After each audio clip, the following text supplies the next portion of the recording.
6 ತಿಂಗಳಲ್ಲಿ ಯಾರು ನಿರೀಕ್ಷಿಸದ ಬೆಳವಣಿಗೆ ನಡೆಯುತ್ತೆ. ಹೊಸ ಕ್ರಾಂತಿಯ ಬಾಂಬ್ ಸಿಡಿಸಿದ ಎಚ್.ಡಿ. ಕುಮಾರಸ್ವಾಮಿ. ಜೆಡಿಎಸ್ ರಜತ ಮಹೋತ್ಸವದ ಅಂಗವಾಗಿ ಬೆಂಗಳೂರಿನ ಜೆಡಿಎಸ್ ಪಕ್ಷದ ಕಚೇರಿಯಲ್ಲಿ ನಡೆದ ಸಮಾವೇಶದಲ್ಲಿ ಸಿಡಿಲಬ್ಬರದ ಭಾಷಣ. 6 ತಿಂಗಳಲ್ಲಿ ಯಾರು ನಿರೀಕ್ಷೆ ಮಾಡದ ಬಹುದೊಡ್ಡ ಬೆಳವಣಿಗೆ ರಾಜ್ಯ ಸರ್ಕಾರದಲ್ಲಿ ನಡೆದಿತ್ತು. ಹೊಸ ಕ್ರಾಂತಿಯ ಬಾಂಬ್ ಸಿಡಿಸಿದ ಎಚ್.ಡಿ. ಕುಮಾರಸ್ವಾಮಿ. ಜೆಡಿಎಸ್ ರಜತ ಮಹೋತ್ಸವದ ಅಂಗವಾಗಿ ನಡೆದ ಕಾರ್ಯಕ್ರಮದಲ್ಲಿ ನೂರಾರು ಜನಸ್ತೋಮದ ನಡುವೆ ಎಚ್.ಡಿ. ಕುಮಾರಸ್ವಾಮಿ ನುಡಿದ ಹೊಸ ಭವಿಷ್ಯ. ರಾಜ್ಯದ ಎಲ್ಲ ಜಿಲ್ಲೆಗಳಲ್ಲಿ ಪಕ್ಷದ ಸಂಘಟನೆ ಆಗಬೇಕು, ಜೆಡಿಎಸ್ ಅಧಿಕಾರಕ್ಕೆ ತರಬೇಕು ಅನ್ನೋದಕ್ಕಿಂತ ಇವತ್ತು ರಾಜ್ಯದ ರಾಜಕೀಯ ಹೇಗೆ ನಡೆಯುತ್ತಿದೆ ಅನ್ನೋದರ ಬಗ್ಗೆ ಯೋಚಿಸಬೇಕು. ಈ ರಾಜ್ಯ ಸಂಪತ್ಭರಿತ ರಾಜ್ಯ, ಸಂಪನ್ಮೂಲ ಇರುವ ರಾಜ್ಯ.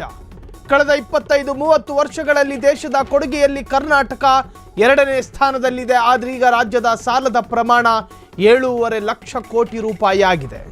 ಇದರಲ್ಲಿ ಸಿದ್ದರಾಮಯ್ಯ ಸಾಲದ ಪಾಲು 5.5 ಲಕ್ಷ ಕೋಟಿ ರೂಪಾಯಿ ಇದೆ. ಈ ನಾಡಿನ ಮೇಲೆ ಇಷ್ಟು ಸಾಲ ಹೊರಿಸಿದ್ದಾರೆ. ಇದು ಒಂದು ಸರ್ಕಾರನ, ಇದೊಂದು ಆಡಳಿತನ? ಈಗಾಗಲೇ ಬೇಸತ್ತಿರುವ ಜನ ಸರ್ಕಾರವನ್ನು ಕಿತ್ತೊಗೆಯಬೇಕು ಅಂತ ಯೋಚನೆ ಮಾಡುತ್ತಿದ್ದಾರೆ. ಯಾಕೆಂದರೆ ಈ ಸರ್ಕಾರಕ್ಕೆ ರಾಜ್ಯದ ಜನರ ಬಗ್ಗೆ ಚಿಂತೆ ಇಲ್ಲ. 6 ತಿಂಗಳಲ್ಲಿ ನಿಮ್ಮ ಕಲ್ಪನೆಗೂ ನಿಮ್ಮ ಊಹೆಗೂ ನಿಲುಕದ, ನೀವು ನಿರೀಕ್ಷೆ ಮಾಡೋದಕ್ಕೆ ಸಾಧ್ಯವೇ ಇಲ್ಲದ ತರಹ ಒಂದು ರಾಜಕೀಯ ಡೆವಲಪ್ಮೆಂಟ್ಗಳಾಗ್ತವೆ. ಅದು ಕುಮಾರಸ್ವಾಮಿಯ ವಿಶ್ಲೇಷಣೆಯಲ್ಲಿ ಏನೇನು ಅರ್ಥ ಅಡಗಿದೆ ಅನ್ನೋದನ್ನು ನಿಮಗೆ ಯೋಚನೆ ಮಾಡೋದಕ್ಕೂ ಸಾಧ್ಯ ಇಲ್ಲ. ಒಂದು ಸರ್ಕಾರ ಪತನದ ಅಂಚಿಗೆ ಬರುತ್ತೋ ಅಥವಾ ಸರ್ಕಾರವೇ ಪತನ ಆಗುತ್ತೋ, ಒಂದು BJP ಸರ್ಕಾರ ರಚಿಸುವಂತಹ ಅನಿವಾರ್ಯತೆ ಎದುರಾಗಬಹುದು. BJP ಅಂತೂ ಯಾವ ಕಾರಣಕ್ಕೂ ಸರ್ಕಾರ ರಚನೆ ಮಾಡೋದಿಲ್ಲ ಬಿಡಿ. ಇನ್ನು ಉಳಿದಿರೋ 1.5-2 ವರ್ಷದ ಆಡಳಿತಕ್ಕೆ BJP ಯಾಕೆ ಸರ್ಕಾರ ರಚನೆ ಮಾಡುತ್ತೆ? ಅದಕ್ಕೆ ಕುಮಾರಸ್ವಾಮಿ ಅನುವು ಮಾಡಿಕೊಡೋದಿಲ್ಲ. ಪ್ರತ್ಯೇಕ ಸ್ವತಂತ್ರವಾಗಿ ಸರ್ಕಾರ ರಚಿಸಬೇಕು ಅನ್ನೋದು ಮಾತ್ರ BJPಯ ಉದ್ದೇಶ. ಹಾಗಾದರೆ 2 ವರ್ಷ ರಾಜ್ಯಪಾಲರ ಆಡಳಿತ ನಡೆಯಬಹುದಾ ರಾಜ್ಯದಲ್ಲಿ? ಹೇಳೋದಕ್ಕೆ ಸಾಧ್ಯ ಇಲ್ಲ. ಕುಮಾರಸ್ವಾಮಿ 4-6 ಅರ್ಥಗಳಿಲ್ಲದೆ ಯಾವ ಹೇಳಿಕೆಗಳನ್ನು ಕೂಡ ಕೊಡೋದಿಲ್ಲ. ಇನ್ನು 6 ತಿಂಗಳು ತಡೆದ್ರೆ ಸಾಕು, ನಿಮಗೆ ಆ ಡೆವಲಪ್ಮೆಂಟ್ಗಳನ್ನು ಗಮನಿಸಬಹುದಾಗಿದೆ. ಹಾಗಾದರೆ 6 ತಿಂಗಳಲ್ಲಿ ಒಂದು ಸರ್ಕಾರ ಮಾಡಿಕೊಂಡಿರುವಂತಹ ಸಾಲ ದುಪ್ಪಟ್ಟು 10ರಷ್ಟಾಗುತ್ತಾ? ಅಥವಾ ಗ್ಯಾರಂಟಿ ಸ್ಕೀಮ್ಗಳು ನಿಂತು ಹೋಗ್ತಾವ? ಸರ್ಕಾರದ ವಿರುದ್ಧ ಜನ ಬೀದಿಗಿಳಿದು ದಂಗೆ ಏಳಬೇಕಾದ ಸನ್ನಿವೇಶಗಳು ಎದುರಾಗ್ತಾವ?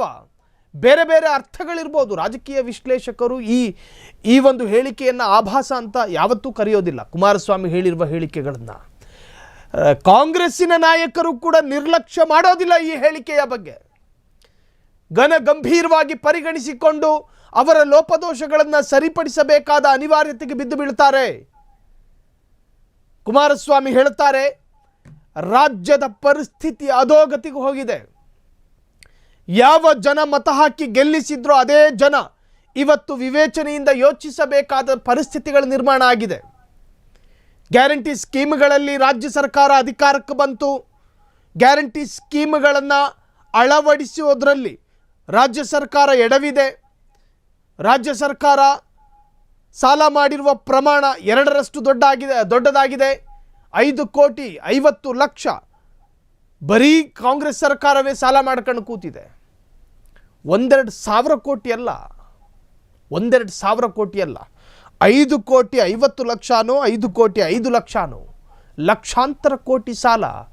ಒಬ್ಬೊಬ್ಬ ನಾಗರಿಕನ ತೆರಿಗೆಯ ಹಣವನ್ನು ಹೀರಿ ಕುಡಿತಾರೆ ಸರ್ಕಾರ. ತಾವು ತೆಗೆದ ಹೊಂಡಕ್ಕೆ ಇಲ್ಲಿನ ಪ್ರಜೆಗಳ ತೆರಿಗೆ ಹಣದಿಂದಲೇ ಅಲ್ಲಿ ಮಣ್ಣು ತುಂಬಿಸಿ ಅದನ್ನು ಸರಿಪಡಿಸೋದು. ಏನು ಬೇರೆ ರಾಜ್ಯಗಳಿಂದ ಸಾಲ ಪಡ್ಕೊಂಡು ಅದನ್ನು ತೀರ್ಸಕ್ಕೆ ಸಾಧ್ಯ? ಕೊನೆಗೆ ಜನರು ಬುಡಕ್ಕೆ ಬರೋದು. ತಿಂಗಳಿಗೆ 2,000 ಬರುತ್ತೆ, ಬಸ್ಸಲ್ಲಿ ಫ್ರೀ ಓಡಾಡ್ತಾ ಇದ್ದೀವಿ. ಇದು ನೀವು ಆ ತಾತ್ಕಾಲಿಕ ಸುಖವನ್ನು ಮಾತ್ರ ಅನುಭವಿಸ್ಬೋದು. ಹಂತವಾಗಿ ನಿಮ್ಮಿಂದ ಪೀಕೋ ಹಣದ ಬಗ್ಗೆ ಪರಿಜ್ಞಾನನೇ ಇರೋದಿಲ್ಲ. ನೀರಿನ ಬಿಲ್ಲಿನ ಏರಿಕೆ, ಗ್ಯಾಸ್ ಬೆಲೆ ಏರಿಕೆ, ಕೇಂದ್ರ ಸರ್ಕಾರದ ದೂಷಣೆ ಮಾಡಬಹುದು, ಆದರೆ ರಾಜ್ಯ ಸರ್ಕಾರದ ಮನ್ನಣೆ ಇಲ್ಲದೆ ಹೆಂಗಾಗೋದಕ್ಕೆ ಸಾಧ್ಯ? ಒಟ್ಟಾರೆ ಕುಮಾರಸ್ವಾಮಿ ಸರ್ಕಾರದ ವಿರುದ್ಧ ಗುಡುಗಿದ್ದಾರೆ. ರಾಜ್ಯದ ಎಲ್ಲ ಜಿಲ್ಲೆಗಳಲ್ಲಿ ಪಕ್ಷ ಸಂಘಟನೆಯಾಗಬೇಕು, JDS ಅಧಿಕಾರಕ್ಕೆ ತರಬೇಕು ಅನ್ನೋದಕ್ಕಿಂತ ಇವತ್ತು ರಾಜ್ಯದ ರಾಜಕೀಯ ಹೇಗೆ ನಡೀತಾ ಇದೆ ಅನ್ನೋದ್ರ ಬಗ್ಗೆ ಯೋಚಿಸಬೇಕು. ಈ ರಾಜ್ಯ ಸಂಪದ್ಭರಿತ ರಾಜ್ಯ. ಕಳೆದ 25-30 ವರ್ಷಗಳಲ್ಲಿ ದೇಶದ ಕೊಡುಗೆಯಲ್ಲಿ ಕರ್ನಾಟಕ 2ನೇ ಸ್ಥಾನದಲ್ಲಿದೆ. ಆದರೆ ಈಗ ರಾಜ್ಯದ ಸಾಲದ ಪ್ರಮಾಣ 7.5 ಲಕ್ಷ ಕೋಟಿ ರೂಪಾಯಿ ಆಗಿದೆ. ಇದರಲ್ಲಿ ಸಿದ್ದರಾಮಯ್ಯ ಸಾಲದ ಪಾಲು 5.5 ಲಕ್ಷ ಕೋಟಿ ರೂಪಾಯಿ ಇದೆ. ಈ ನಾಡಿನ ಮೇಲೆ ಇಷ್ಟು ಸಾಲ ಹೊರಿಸಿದ್ದಾರೆ. ಈಗಾಗಲೇ ಬೇಸತ್ತಿರುವ ಜನ ಸರ್ಕಾರವನ್ನು ಕಿತ್ತೊಗೆಯಬೇಕು. ಯಾಕೆಂದರೆ ಈ ಸರ್ಕಾರ ರಾಜ್ಯದ ಜನರ ವಿರುದ್ಧವಾಗಿದೆ. ಈಗಾಗಲೇ ಜನ ಯೋಚನೆ ಮಾಡ್ತಾ ಇದ್ದಾರೆ. ರಾಜ್ಯ ಸಂಪದ್ಭರಿತ ರಾಜ್ಯ, ಕರಾವಳಿ ಭಾಗ, ಇಂಪೋರ್ಟ್ ಎಕ್ಸ್ಪೋರ್ಟ್ಗಳಲ್ಲಿ ತನ್ನ ಬಂದರು ಪ್ರದೇಶವನ್ನು ಅತ್ಯಂತ ಸಮರ್ಥವಾಗಿ ನಿಭಾಯಿಸ್ತಾ ಇರುವಂತಹ ಕರಾವಳಿ ಭಾಗ. ಇನ್ನು ಕಲ್ಯಾಣ ಕರ್ನಾಟಕ, ಮಧ್ಯ ಕರ್ನಾಟಕ, ಹೈದರಾಬಾದ್ ಕರ್ನಾಟಕ, ಈ ಭಾಗಗಳು ಕೂಡ ಕೃಷಿ ಉತ್ಪನ್ನಗಳಲ್ಲಿ ಮತ್ತು ಫ್ಯಾಕ್ಟರಿಯಲ್ಲಿ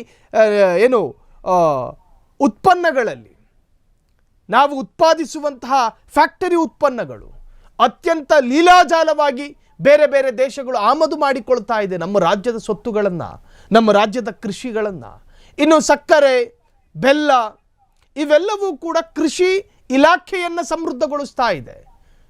ನಮ್ಮ ರಾಜ್ಯ ಅತ್ಯಂತ ಸಮರ್ಥವಾದಂತಹ ರೆವೆನ್ಯೂವನ್ನು ಕೇಂದ್ರ ಸರ್ಕಾರಕ್ಕೆ ಕೊಡ್ತಾ ಇದೆ. ನಮ್ಮ ಆದಾಯ ಏನು ಕಡಿಮೆ ಇಲ್ಲ.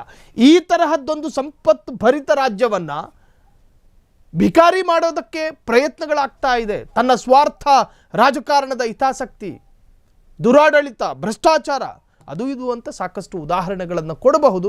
ಒಟ್ಟಾರೆ ಸಿದ್ದರಾಮಯ್ಯನ ವಿರುದ್ಧ ಅಥವಾ ಆಡಳಿತಾರೂಢ ಪಕ್ಷದ ವಿರುದ್ಧ ಕುಮಾರಸ್ವಾಮಿ ಸಿಡಿದು ಅಬ್ಬರಿಸಿದರು.